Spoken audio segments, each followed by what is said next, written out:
The great hall of the Zix Confederation was filled with the sound of laughter. War Master Krelzak stood at the center, his forearms spread wide as holographic images floated around him. The images showed a small blue planet orbiting a yellow star. "This is Earth," Krelzak announced to the council members. More laughter erupted from the assembled warriors. "Home to a species that calls themselves humans." The holograms changed, showing human cities with their tall buildings and busy streets. Then came images of human soldiers with their primitive weapons.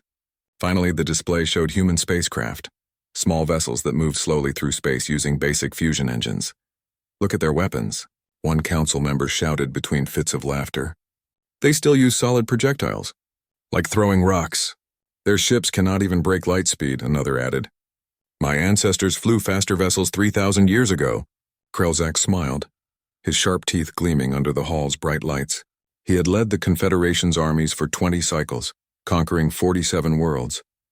Never had he encountered a species so backward, so helpless.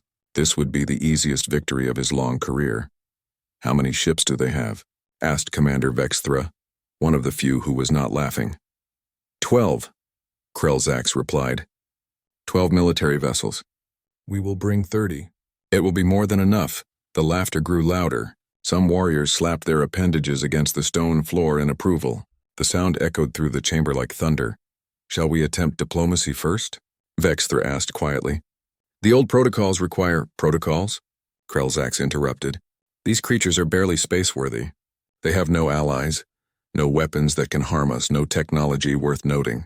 We will give them one chance to surrender. When they refuse, as primitives always do, we will demonstrate our power. Then they will beg to serve the Confederation." The council voted. It was unanimous. Earth would fall within one standard month.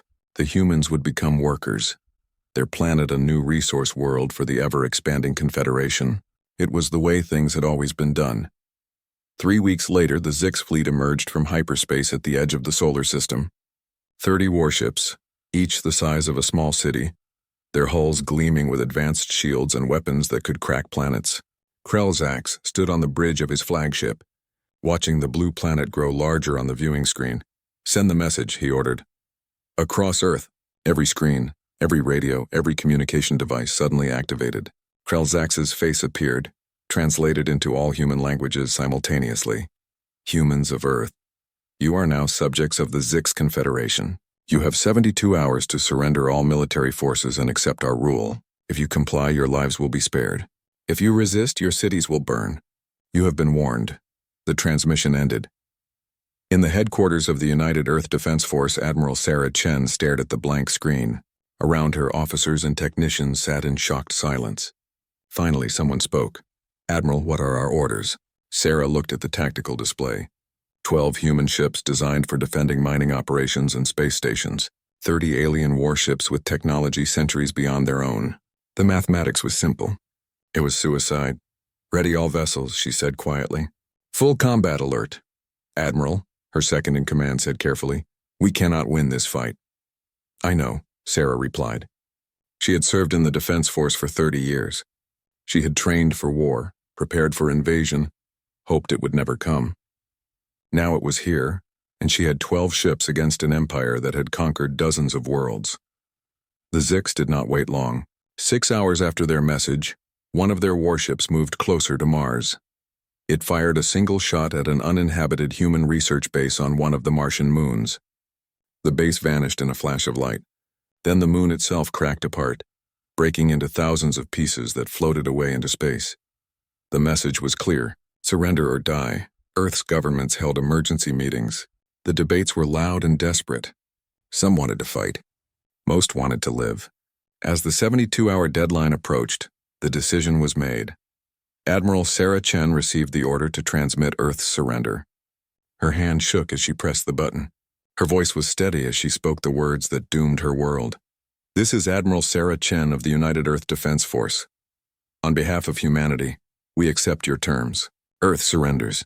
On his flagship, Krelzak laughed. Another world taken without losing a single warrior. Another perfect victory for the Confederation. He ordered his ships forward to begin the occupation. But Admiral Sarah Chen was not finished.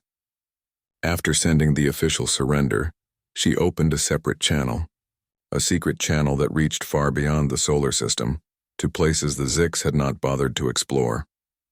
Her message was encrypted with codes that only humans would understand. This is Admiral Chen. Authorization code Omega-77. Protocol Exodus is now active. All units are ordered to converge on home system. Repeat, all units converge. We are occupied. We need everyone. Come home. Bring everything you have. She closed the channel and looked out at the stars. Somewhere out there, beyond the Zix's knowledge, were the colony ships that had left Earth decades ago. Small fleets of humans scattered across distant systems, building new homes, mining asteroids, surviving in the cold dark of space. The Zix thought Earth was alone. They were wrong, but it would take time. Months, maybe longer, for the message to reach the colonies and for them to return. Until then, humanity would have to survive under Zix rule. They would have to endure, to suffer, to wait. Admiral Sarah Chen watched as the Zix ships descended toward Earth like dark birds of prey. She whispered to herself, words that no one else could hear. Hold on, they're coming. 3 months had passed since the Zix arrived. Earth was now a prison. In the streets of New York, Zix soldiers patrolled in groups of 4, their weapons always ready. Humans hurried past them with their heads down, afraid to make eye contact. The tall buildings that once symbolized human achievement now had Zix flags hanging from them, dark banners that reminded everyone who was in control. Krelzax had made the former United Nations building his headquarters. He sat in what had been the Secretary General's office, his feet on the desk, drinking a beverage his servants had prepared. Through the window, he watched humans being loaded onto transport vehicles. Where are they going? He asked his assistant. To the collection centers, War Master. The assistant replied. We are sorting them by physical ability. The strong ones will work in the mines. The intelligent ones will maintain our equipment. The rest will serve in other capacities. Krelzax nodded. It was standard procedure.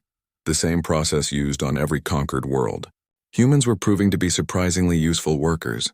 They learned quickly and complained less than other species. Of course, the public executions in the first week had helped with that. Any reports of resistance? Krelzax asked. Small groups, War Master. Nothing significant. We crushed 3 cells yesterday in the region they call Europe. Killed 50 rebels, captured 30 more. Good. Make examples of the prisoners. Public executions in their largest cities. I want every human to understand that resistance is futile. The assistant bowed and left. Krelzax returned his attention to the window. Honestly, he was bored. He had expected more fight from the humans. Their history files showed countless wars among themselves, but against the Confederation they had folded like paper. Perhaps they were only brave when fighting each other. His thoughts were interrupted by a communication alert. A face appeared on his screen. It was one of his intelligence officers. War Master, we have completed our analysis of human culture as you requested. And? Krelzax asked, not particularly interested. It is strange, sir. Humans seem obsessed with their past. They preserve old buildings, create monuments to dead individuals, and spend enormous resources recording their history. They even mourn for people who died centuries ago. Krelzax laughed. How primitive. The dead are dead. What use is remembering them? There is one thing, sir. Their historical records show a pattern. In every major conflict, even when facing certain defeat, humans continued fighting. There are hundreds of examples. Of course they did, Krelzax said dismissively. All species fight when cornered. But they are not cornered anymore.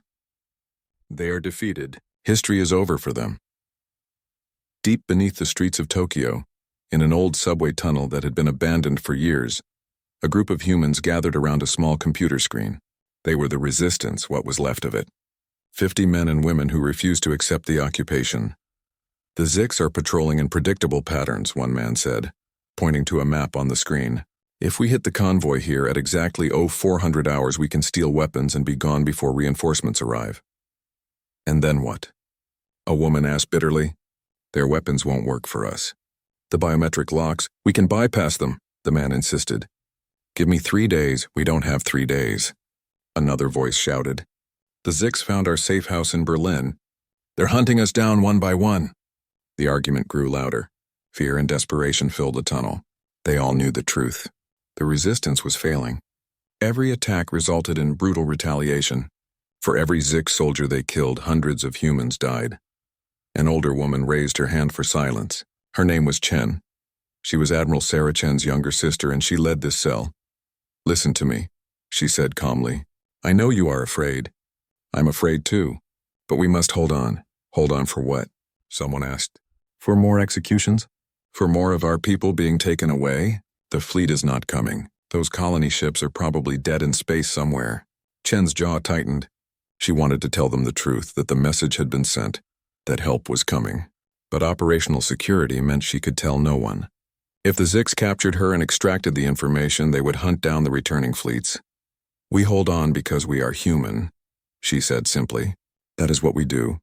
The meeting ended in silence. People drifted away into the tunnels, heading to their hiding places. Chen remained, staring at the map of the city. Red marks indicated Zix positions. Blue marks showed human resistance cells that were now destroyed. There was so much more red than blue. Above ground, in his comfortable office, Krelzax was entertaining visitors from the Confederation Council. They had come to inspect his latest conquest and were impressed with how quickly he had subdued the human population. "You should bring one here," one council member suggested. "Let us meet a human. I want to see these primitive creatures up close." Krelzax agreed. He ordered his guards to bring a prisoner from the holding cells. 20 minutes later, they returned with an elderly man in dirty clothes. The man's hands were bound, but he stood straight, his eyes defiant. "What is your name, human?" Krelzax demanded. "Dr. Marcus Webb," the man replied. "Professor of military history at Oxford University." "A historian," one of the council members exclaimed. "How delightful. Tell us, human, why did your species surrender so easily?" Marcus looked at each of them in turn. "We surrendered because we knew we could not win." The Zix laughed at this honesty. "But that is not the same as giving up," Marcus continued. His voice was calm, almost professorial. "Throughout human history, we have lost many battles. At a place called Thermopylae, 300 Spartans faced an army of thousands. They all died. At Stalingrad, we lost over 1 million people defending a single city. At Masada, we chose death over slavery." "You celebrate defeats?" Krelzax asked, amused. "How wonderfully primitive." "We do not celebrate defeats," Marcus said quietly. "We celebrate that we kept fighting. We celebrate that we refused to surrender our spirits even when our bodies fell. You Zix have conquered our planet. But you have not conquered us." The council members exchanged glances. The old human's words carried an uncomfortable certainty. "Take him away," Krelzax ordered. "Put him back in the cells." As the guards dragged Marcus out, he called back over his shoulder. "They are coming, you know." "Our people in the stars. They received the message. And when they arrive, you will learn what humans are really capable of." Krelzax dismissed the words as the ravings of a defeated old man. But that night, as he lay in his quarters, the words echoed in his mind. He activated his console and checked the long-range sensors again.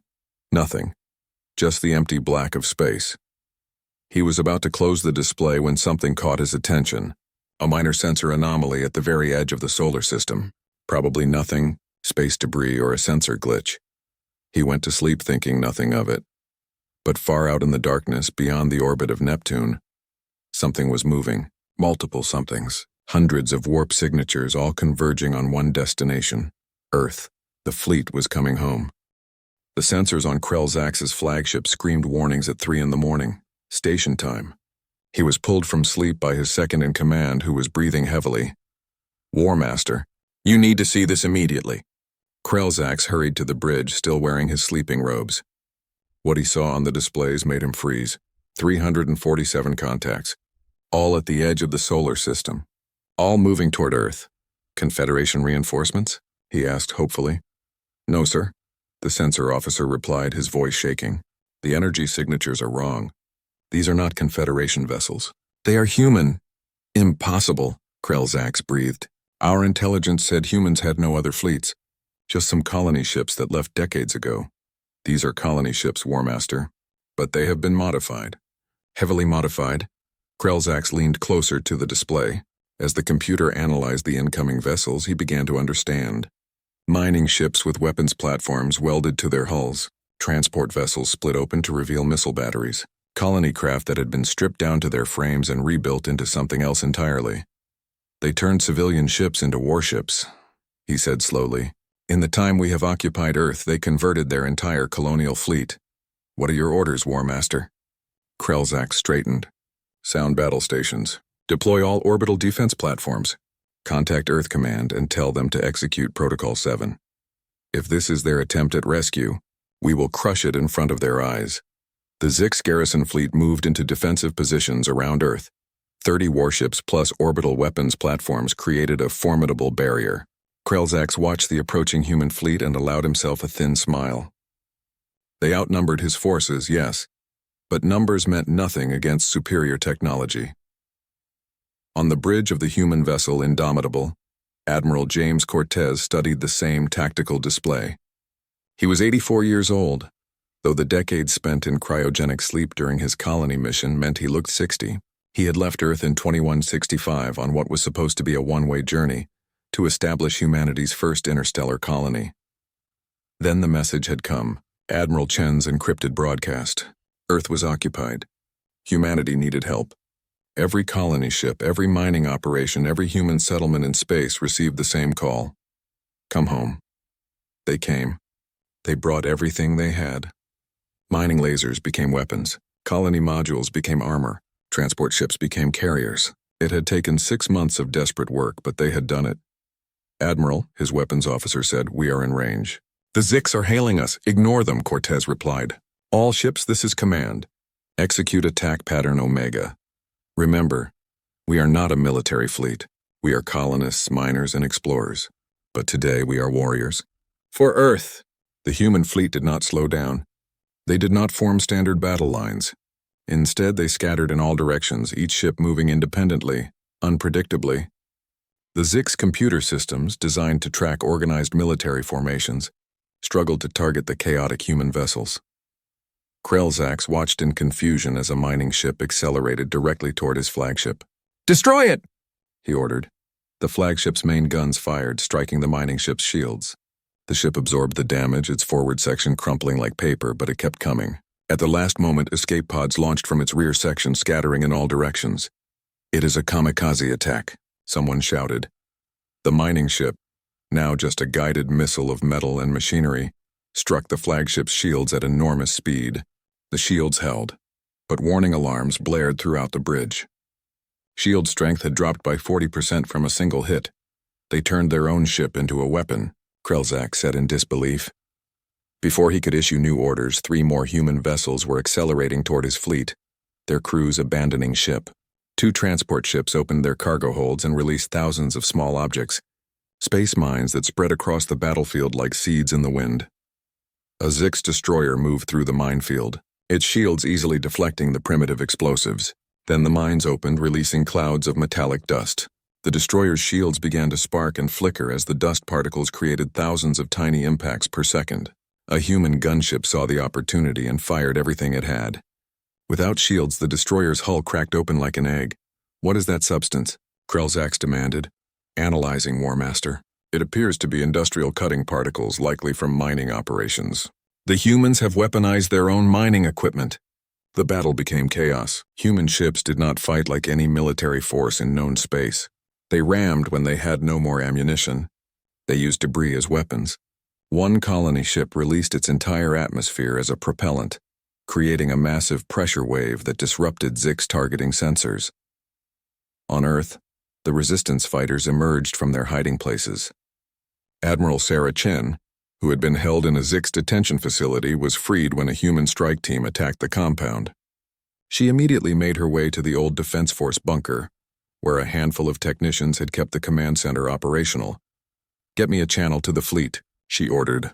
Moments later, a face appeared on her screen. She recognized him instantly, even though he had aged decades since she last saw him. James? She whispered. Hello, Sarah. Admiral Cortez replied with a tired smile. Sorry we're late. You came back, she said, tears in her eyes. You all came back. Of course we did.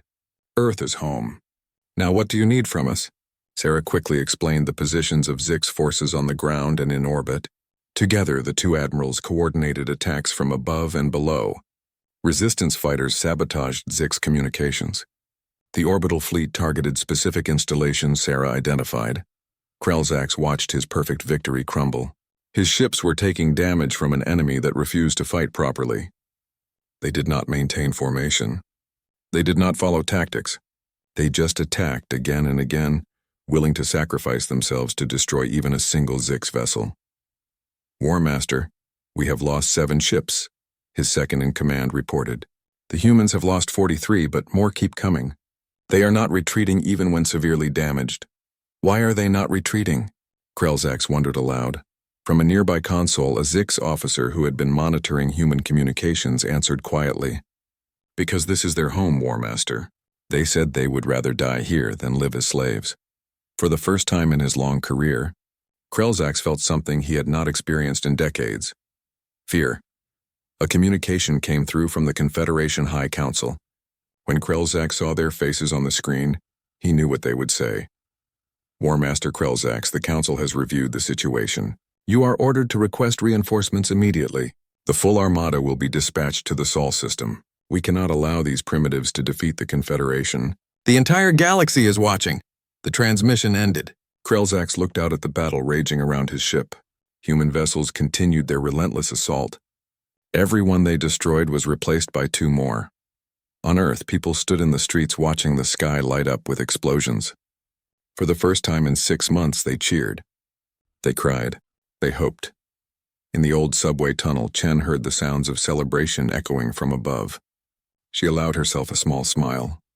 The fleet had arrived. The fight was just beginning, but they were no longer alone. 1 year had passed since the first human fleet arrived. The Sol system had become a graveyard. Shattered hulls drifted through space like tombstones.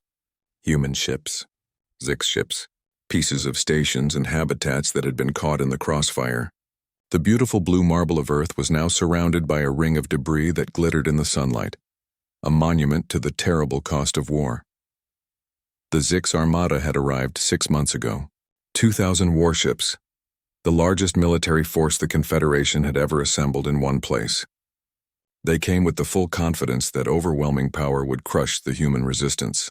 They were wrong.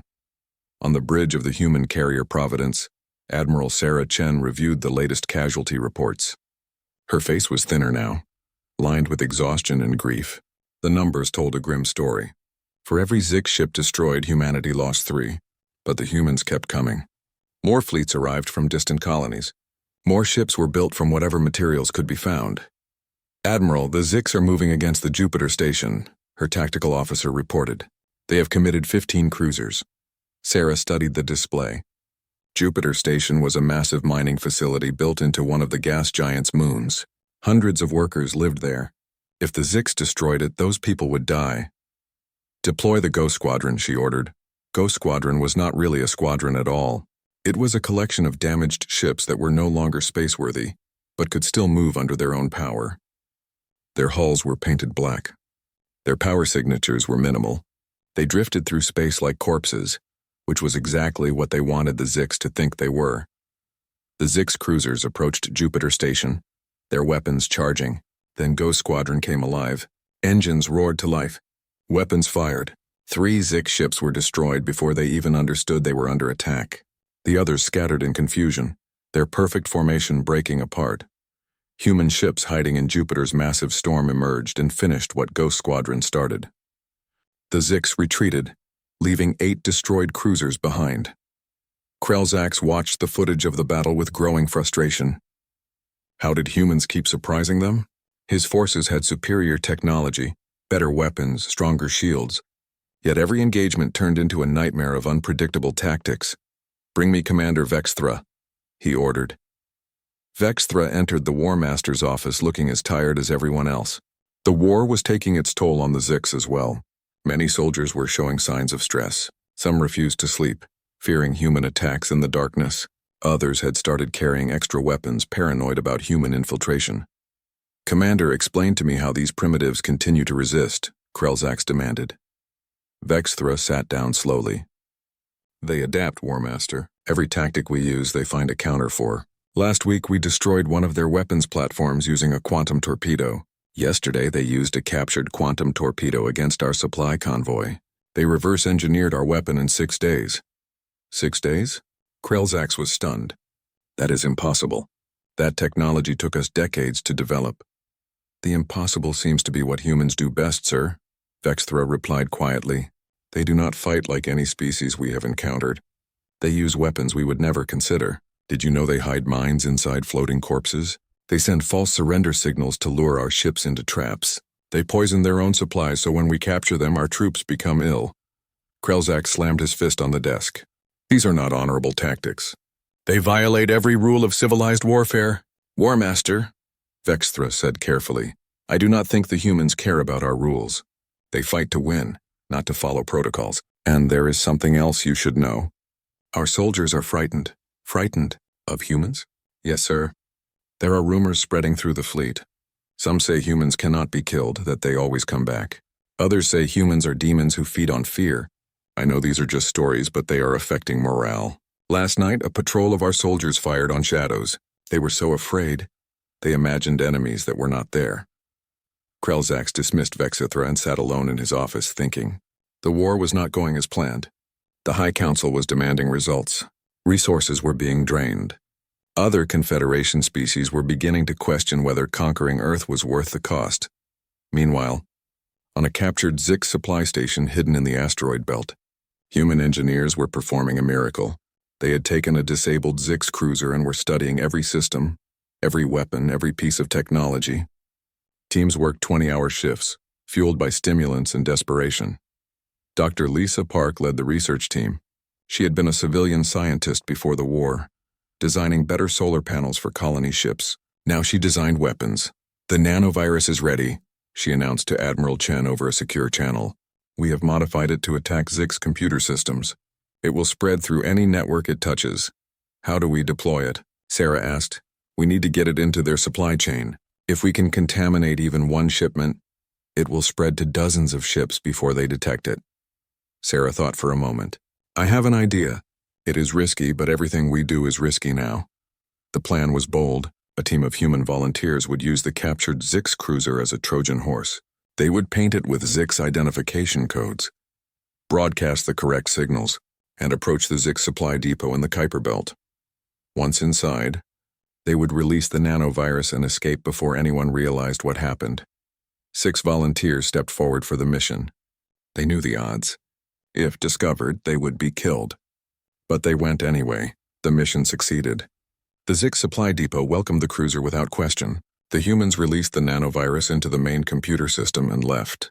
3 days later, Zix ships across the solar system began experiencing computer failures.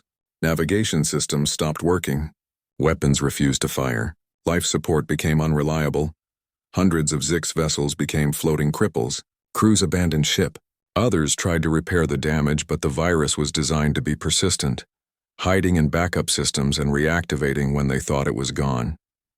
Krelzax received the reports with disbelief. In 1 week, nearly 300 of his ships had been rendered useless by an invisible enemy. The human nanovirus was more devastating than any weapon. How did they do this? He demanded of his chief engineer. They studied our systems, War Master. They learned how we design our networks and created something specifically to attack our weaknesses. It is brilliant, actually. Primitive, but brilliant. That night, Krelzax received a transmission. It came from Earth's surface, broadcast on all frequencies so every Zix soldier could hear it. The face on the screen was old Dr. Marcus Webb, the human historian he had interrogated months ago. Greetings, War Master Krelzax, Marcus said calmly. I told you once that you had not conquered us. I see now that you are beginning to understand what I meant. You came to our world expecting an easy victory. You laughed at us. You called us primitive, but you made a mistake. You picked the wrong species to enslave. Marcus leaned forward, his eyes intense. We are not the strongest species. We are not the smartest. We do not have the best technology or the biggest ships, but we have something you do not understand. We have the refusal to accept defeat. Every time you knock us down, we get back up. Every time you destroy one of our ships, we build 2 more. Every time you think you have won, we find a new way to fight. You asked me about human history, War Master. Let me teach you a lesson. Humans do not forgive. We do not forget.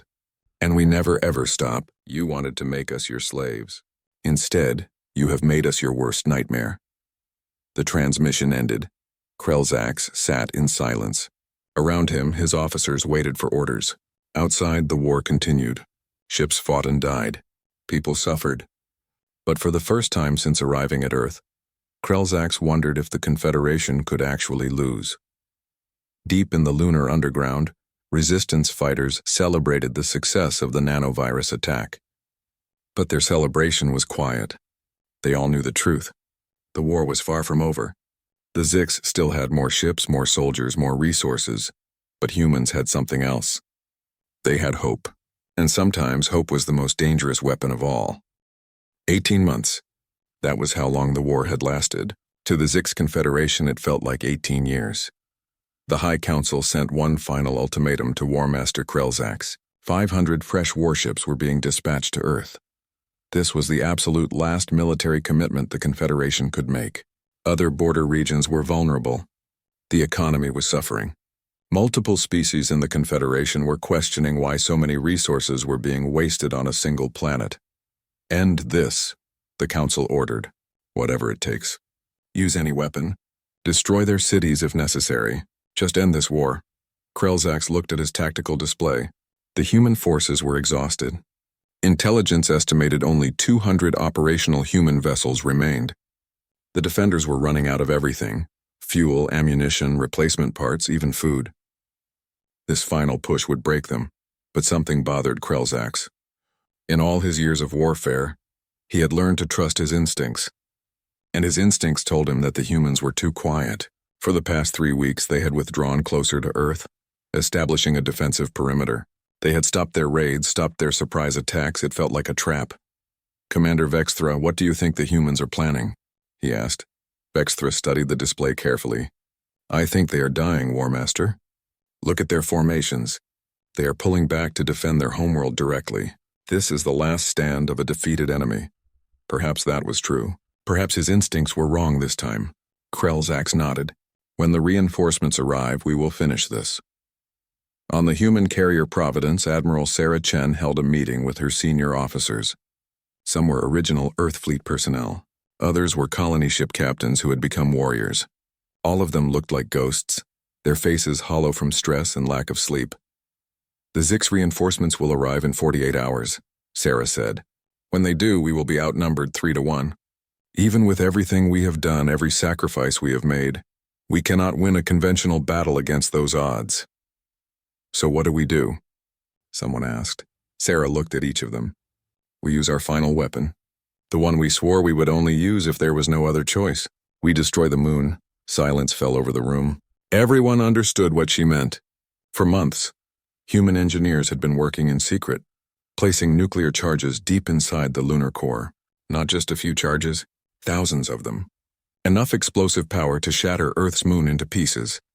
Admiral, one officer said carefully, if we destroy the moon, the debris will rain down on Earth for years. Millions will die, maybe billions. The tides will change. The climate will shift. We might be destroying our own planet.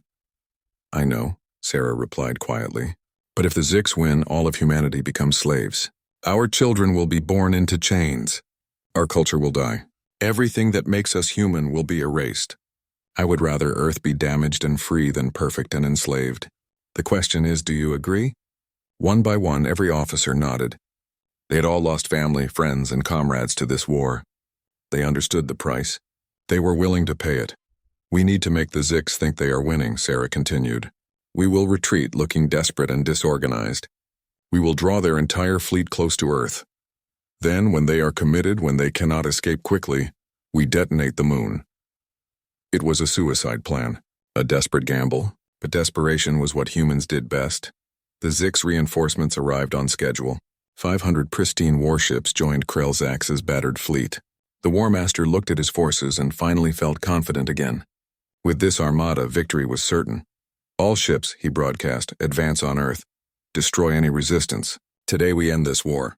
The Zix fleet moved forward in a massive wave. Human ships scattered before them, firing desperately but retreating toward Earth. To Krelzax, it looked like panic. The humans were finally breaking. They are running, his tactical officer shouted. War Master, this is it. We have them. The Zix pressed forward, eager for the final victory. Ship after ship crossed the invisible line Sarah had marked on her tactical display. The moon hung in space between the Zix fleet and Earth, seemingly insignificant. Admiral Sarah Chen watched the display with cold determination. 3/4 of the Zix fleet was now past the moon. Their momentum was carrying them forward. They would not be able to retreat quickly even if they wanted to. She opened a channel to every human ship, every resistance cell on Earth, every colony in the solar system. Her voice was steady as she spoke what might be her final words. "This is Admiral Sarah Chen. To every human who can hear me, we have fought for 18 months against an enemy that thought we were weak. They invaded our home. They enslaved our people. They laughed at us. Today we show them the price of that laughter. Today we prove that humanity would rather die standing than live kneeling. For Earth." She pressed the detonation button. Deep inside the moon, thousands of nuclear charges exploded simultaneously. The ancient satellite, Earth's companion for billions of years, came apart like a bomb. Massive chunks of rock, each the size of mountains, blasted outward in all directions. The Zix fleet was caught in the expanding field of debris.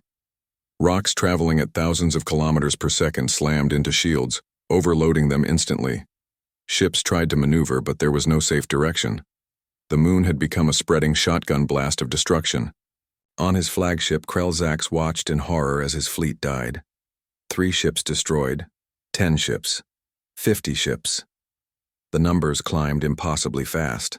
Some vessels managed to raise shields against smaller debris, but the larger chunks punched through everything.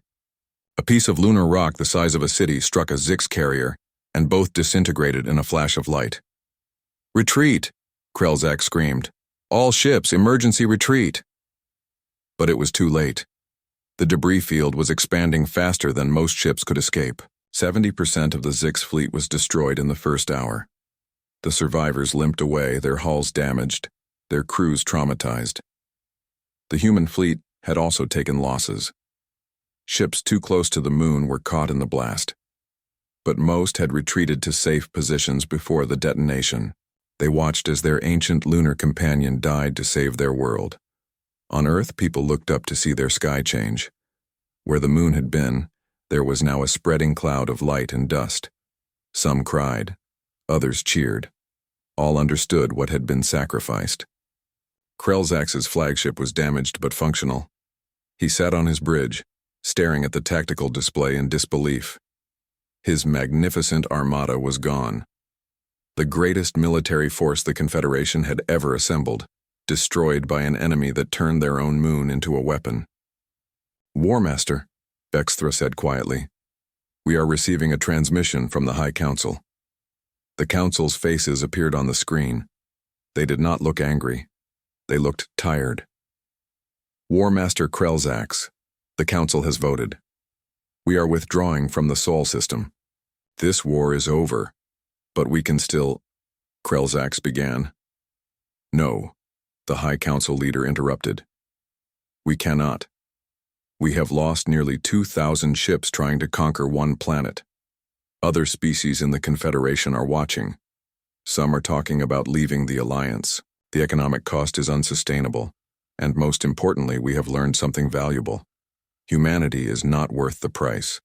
Not because they are strong, but because they are insane. They destroyed their own moon rather than accept defeat. What species does that?" The transmission ended. Orders came through to retreat to the Confederation border. The war was over. On Earth, the news spread like wildfire. The Zix were leaving. Humanity had won. The celebrations were massive but tinged with sadness. The moon was gone. The night sky would never look the same. Millions had died in the 18-month war. The planet was scarred, but humanity was free. Admiral Sarah Chen stood in what remained of the old UN building, now reclaimed from the Zix. She looked out at the city, seeing people in the streets for the first time without fear. Children were playing, music was being played, life was returning. Admiral James Cortez entered the room, moving slowly. He looked even older now, aged by war and loss. "They are calling you a hero," he said to Sarah. "I am not a hero," she replied. "Heroes do not destroy moons. I am just a survivor who made the hardest choice."